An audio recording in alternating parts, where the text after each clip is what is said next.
Well, hey everybody, Wes McDonald here, and as always, here with my good buddy Kenneth Edmonds. How are you, Ken? I am good.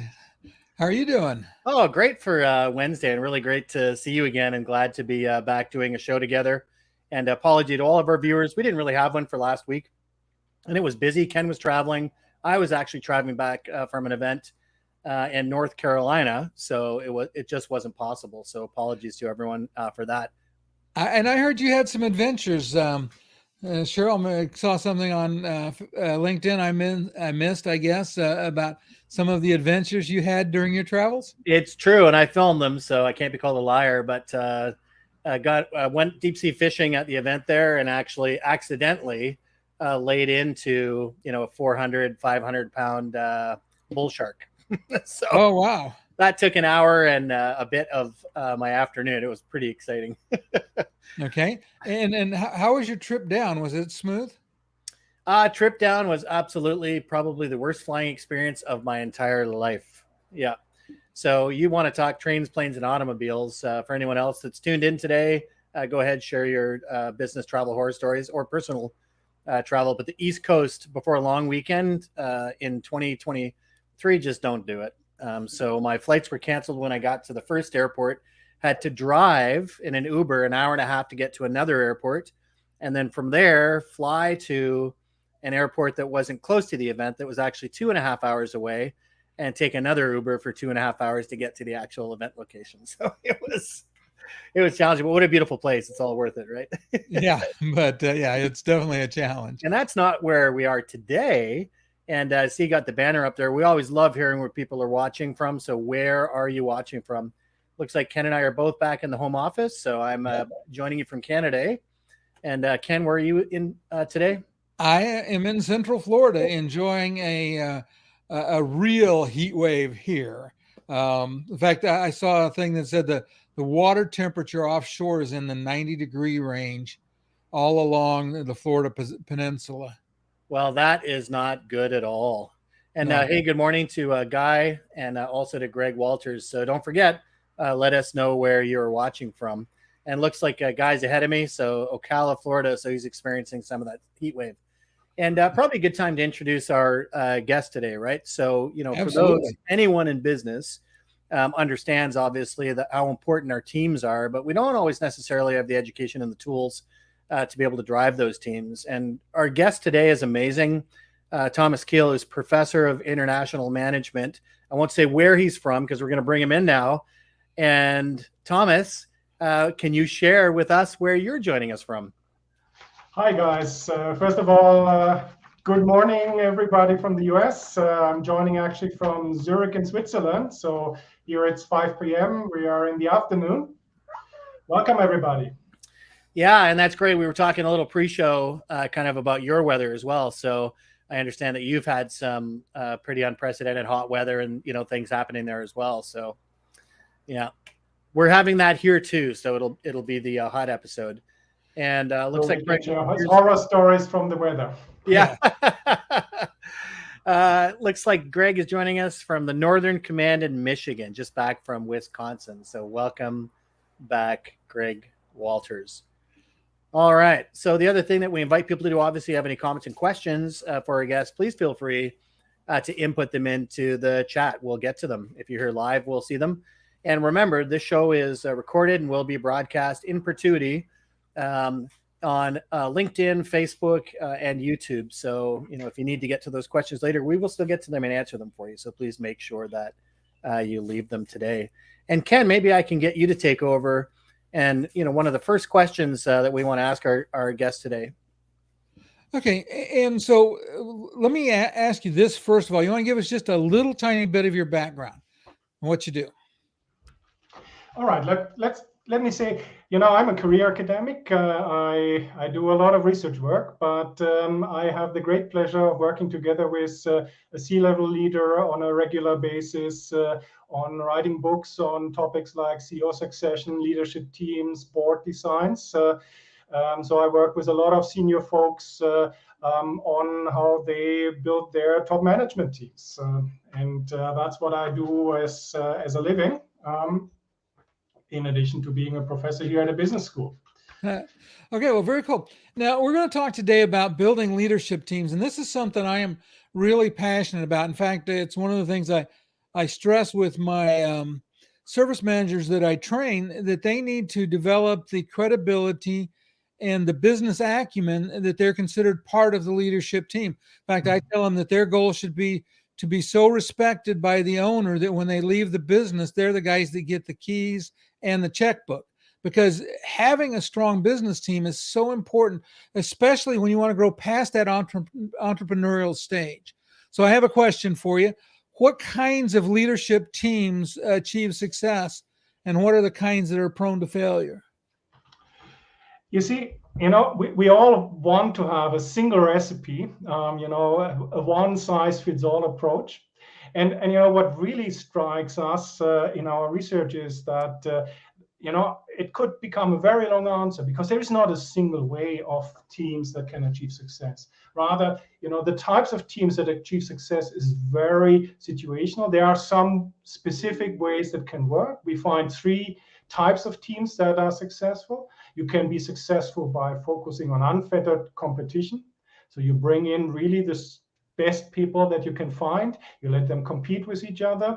You don't necessarily force them to cooperate, but you really drive the company through competition. That can work if you have the right people that don't start into politicking, that don't start to backstabbing each other, but really are driven by raw ambition. But it's not for every company. And some folks actually do the exact opposite, and it can be as successful. And that means leadership teams can achieve success by actually taking the individual ambition onto the backseat, by really driving the company first, and focusing on working together, solving problems, integrating the different skills, rather than seeing whose ideas playing ideas off to each other, and working in the exact opposite of what I described before. And then, last but not least, there are some folks that try to balance this. It's super hard. Those leaders we find that have teams that try to balance sometimes competition, sometimes collaboration. It's more often failing than not, because it's really requires a skill of balancing two very, very incompatible modes of operating over time. But some companies do manage that. Some companies are trying that, especially the more complex the business becomes, you see this. So these are kind of the 3 configurations of, we call this leadership team approaches, that CEOs and senior executives that we talk to try to drive to achieve success. Okay. So then so let's say I'm a company owner and I have a company, I want to build a team. How do I know what would be the best leadership team for it? Mm-hmm. I think from our perspective, it really starts that you need to understand what's the nature of the business that you're having. If you're, for instance, driving a company that operates in many different geographic locations, each location has its own dynamic, doesn't really work together with other locations very much, then probably the first model of driving through competition, where everybody runs their own little region, their own country, their own business, if you have multiple business lines, is probably the way to go.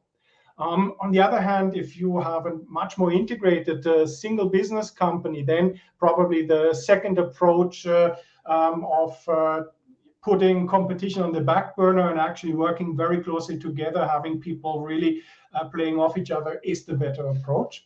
And when you have organizations that are very complex, we're talking here about often multinationals that need to achieve, on the one hand, low cost technology leadership, and on the other hand, operate in different locations, then you need to probably balance these two. So it is really driven by the type of company that you are building and the stage that you are. Okay, yeah, and so in our, let's say the industry that a lot of our audience is from is the office equipment space, where within the company you have, let's say, basically 2 revenue engines. You have the sales and the service side, and to me it would seem like that getting them to collaborate as part of the management team would be more useful than getting them to compete, because there seems to be already walls and feuds between those 2 departments. So getting them collaborative seems like it would be a better choice. Absolutely, and I think this is what you see actually a lot of companies that have exactly have some product business and some service business are trying to get to, that they are actually trying to build them into a closely integrated fashion where they offer some form of solutions that combines both of these, and then you want to have a leadership team that is really in the collaborative mode and not in the competitive mode. But on the other hand, take a bank, for instance. Banking is often very much the mode of where people compete. You have everybody has their own business area, and they are actually often really even fighting with each other for the business. So that's a classical example of where you have these very strongly competition-driven teams. Another example from our research would be Netflix, for instance, where you have people developing own shows, developing own new areas, and they are competing for the funds, they're competing for the airtime, they're competing for the advertising focus. So those are businesses, for instance, where competition really rules supreme. Okay. So let's say that I have a team and I have questions about how good my team is, whether I should make changes. So then the next question, what are some of the telltale signs that it's time to either reassess or actually maybe replace executive team members? There are obvious signs. When your company is going through change, when your industry is changing, when the technology is fundamentally changing, that's often a very strong sign that you need to rethink your leadership team. People that have built the past often are not easily able to actually transform that into the future, undo what they've built themselves. And then often you have to start to think about leadership team change.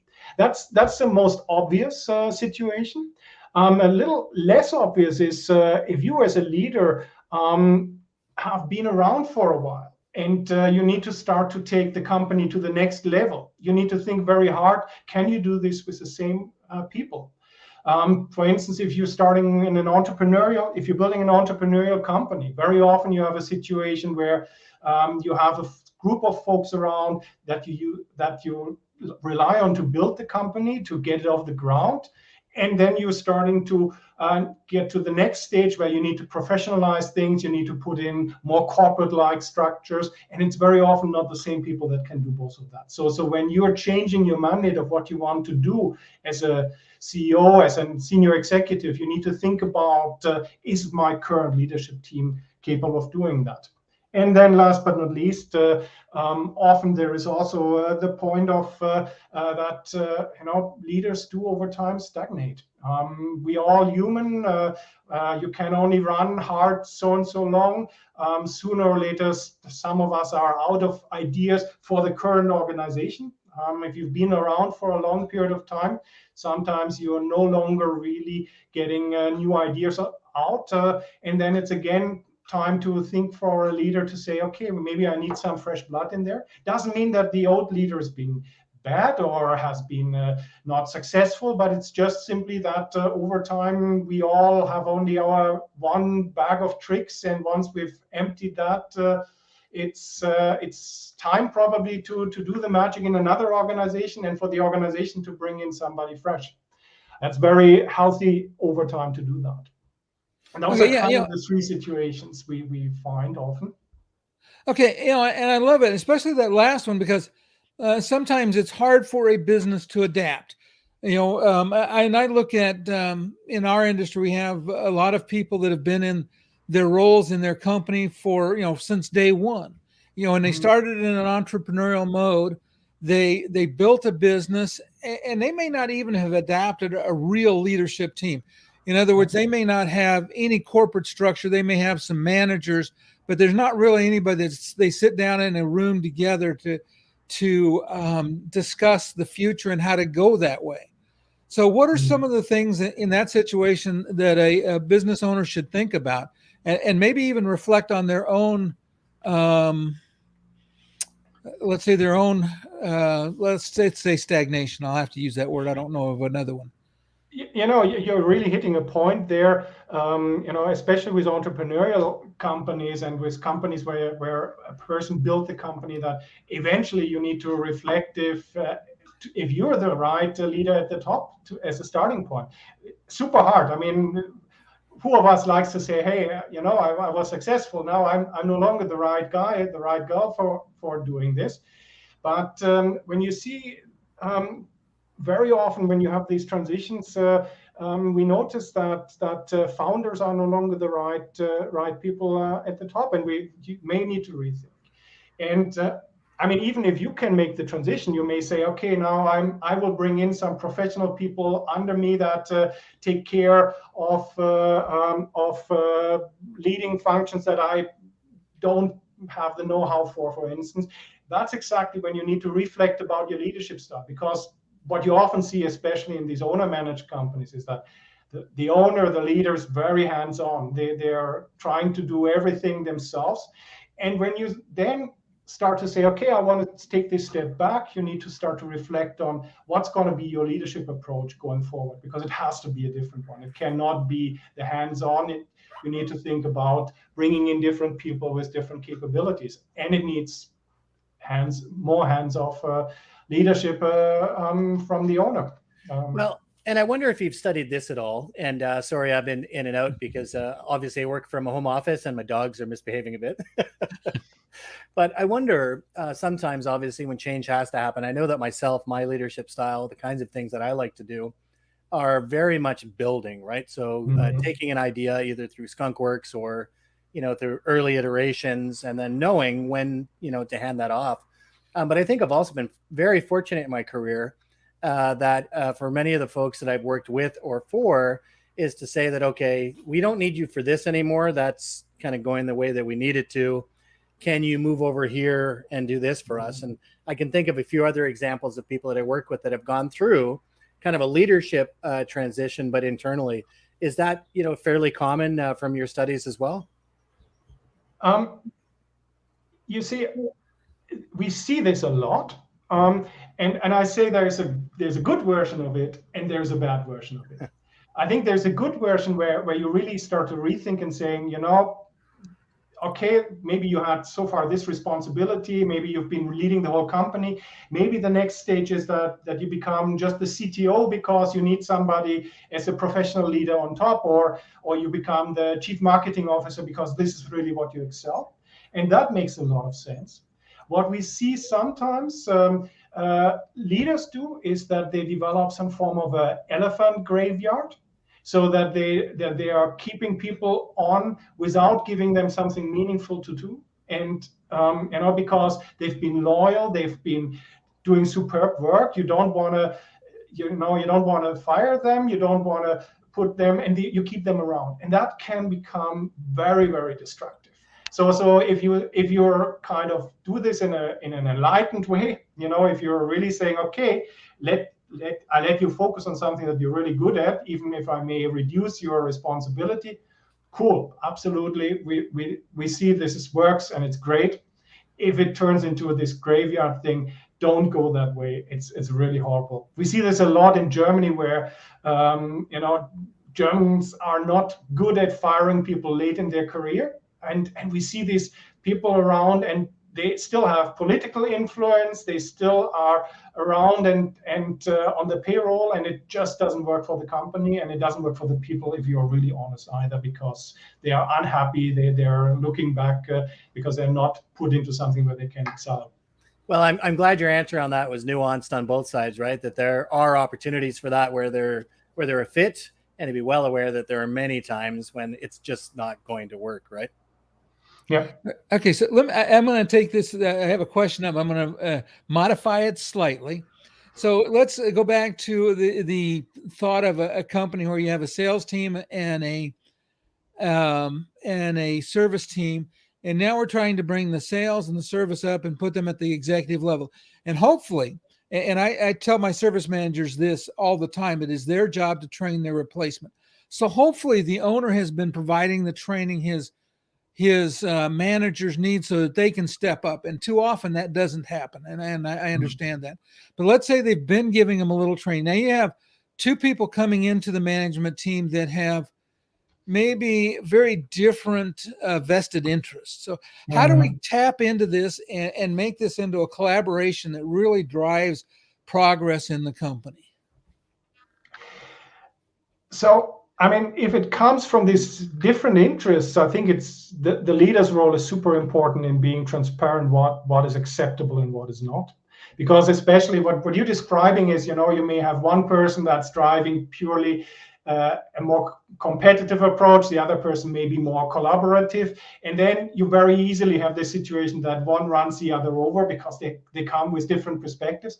So it's really important to define the rules of the game up front. What kind of behaviors, what are the behavioral norms in the interactions in the team, outside of the team, that you're expecting from your leaders.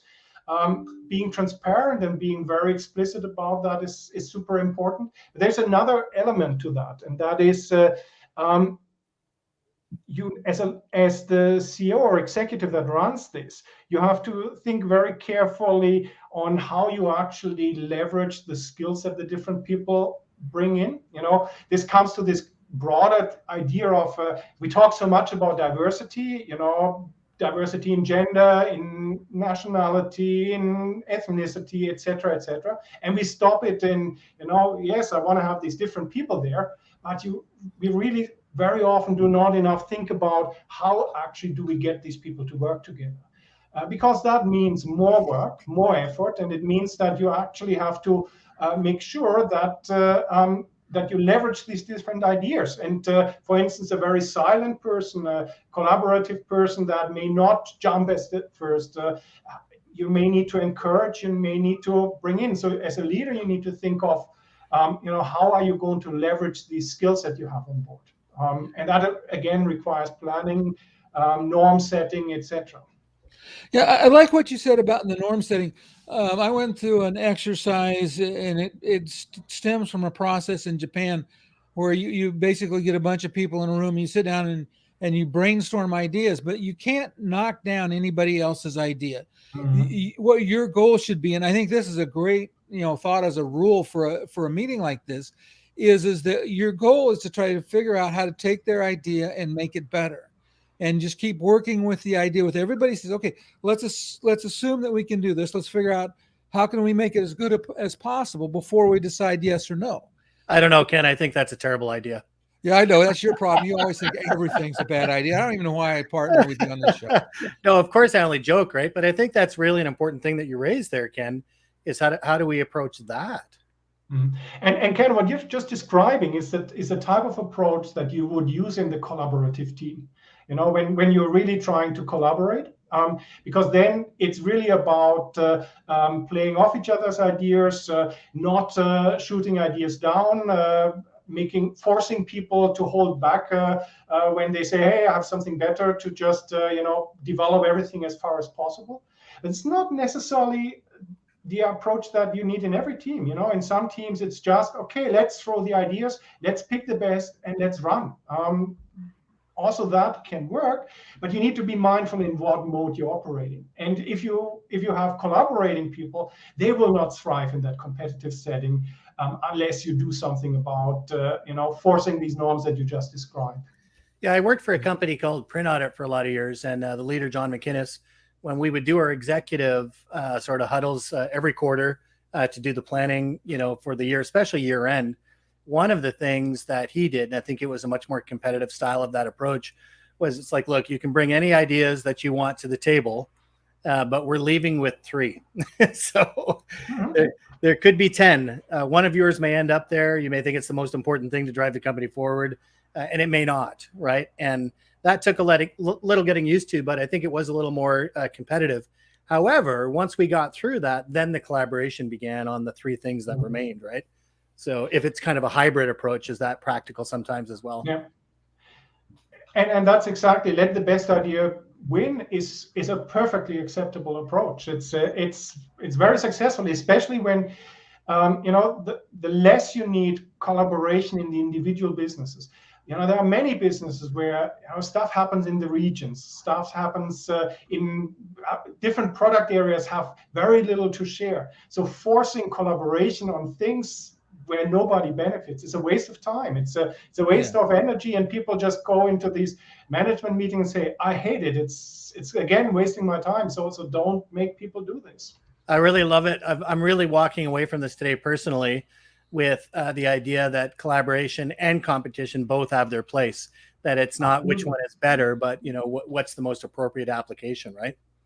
I'm wondering if I can throw one other question out. It's a little bit of promotion as well. Tomorrow afternoon, having a succession planning live stream with some of the largest companies in our space. Some have been through the succession already. They'll be sharing sort of what their lessons were. Others are still moving through that. And I got to think, are there any particular ideas about leadership that people going through that process, have to think about, right? You did mention earlier, obviously, companies that are going through change have to consider that.